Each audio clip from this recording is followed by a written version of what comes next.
Kasado na ang mga repa at magkakabangga na finally ang Los Angeles Lakers at Dallas Mavericks. Bukas mga repa, February 26, 11 AM ay matutunghayan na natin ang unang paghaharap ng Purple and Gold at ng Dallas Mavericks. Siyang tunay din kasing kaabang-abang talaga ito dahil matapos matrade si Luka Doncic at Anthony Davis ay naging mainit talaga ang usapan tungkol sa dalawang kupunan, especially ang Dallas Mavericks. Ang dami kasi nilang pahaging at sinabing masasakit tungkol kay Luka. Isa na dito ay nang sinabihan siya ng tamad ng majority owner ng Mavs na si Patrick Dumont.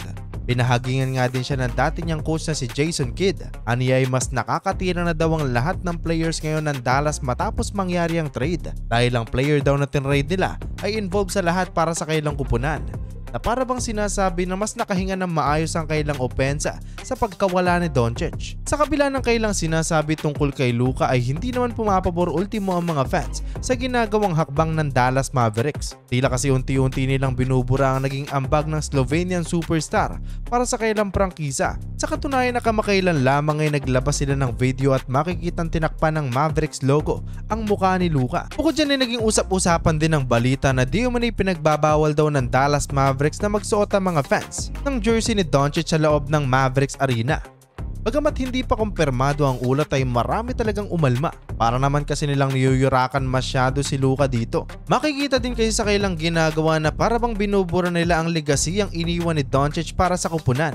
Dahil sa kailang aksyon ay marami tuloy ang nagalit na supporters ni Luka at pati na din ang mga fans ng Mavericks. Matatandaan kasi na si Luka talaga ang naging susi para makapasok sila sa NBA Finals last season. Pero heto, imbis na respeto ang kanyang matanggap sa dati niyang kupunan ay tila puro negatibo ang naibibigay nila kay Luka. While maituturing naman itong gasolina o motibasyon para sa kanya, siyang tunay na para talagang motor itong si Luka. Kailangan mo lang talagang i-break in para lumapat siya sa sistema ng Lakers. Marami kasing kumwestiyon kay Luka dahil sa maalat na opensya niya noong mga nakaraan. Pero heto, biglang lumabas ang kanyang tunay na laro kontra Denver Nuggets. Dahil sa kanyang opensa at magandang depensa ng kupunan ay naputol nila ang 9-game winning streak ng Nuggets. Nakapagtala siya noon ng 32 points, 10 rebounds at 7 assists. Ito naman talaga ang inaasahan ng Los Angeles Lakers sa kanya at magandang pahiwatig din ito dahil matapos mangyari ang kanyang magandang performance ay noong ma-interview siya ay ito ang kanyang sinabi. Trying to feel like myself a little bit, playing this game.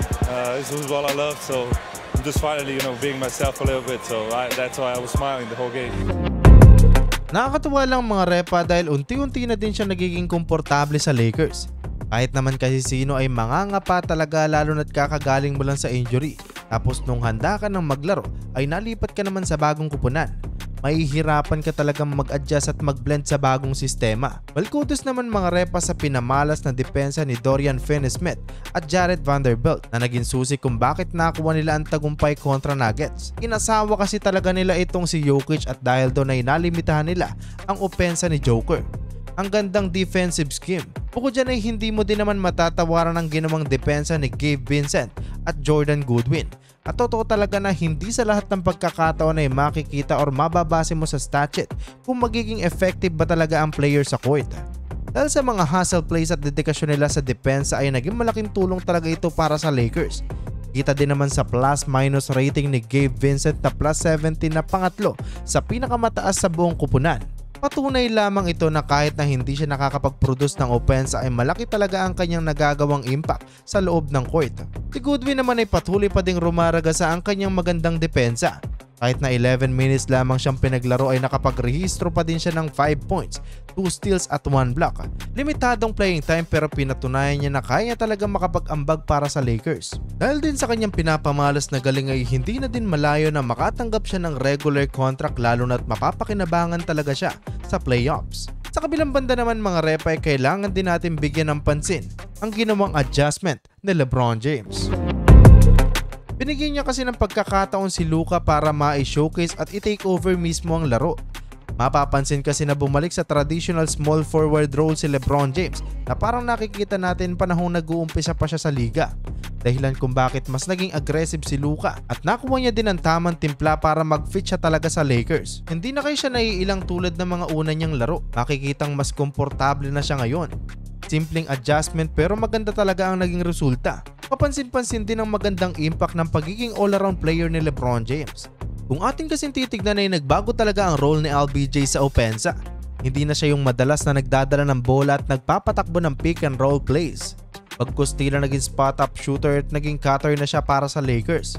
Well, kung magpatuloy ang ganitong sistema ay makikita natin ang Lakers bilang isang balancing team. Well, kayo mga repa, anong masasabi nyo sa ginawang adjustment ng Los Angeles Lakers? Madadala kaya nila ito pag nakaharap na nila ang Dallas Mavericks?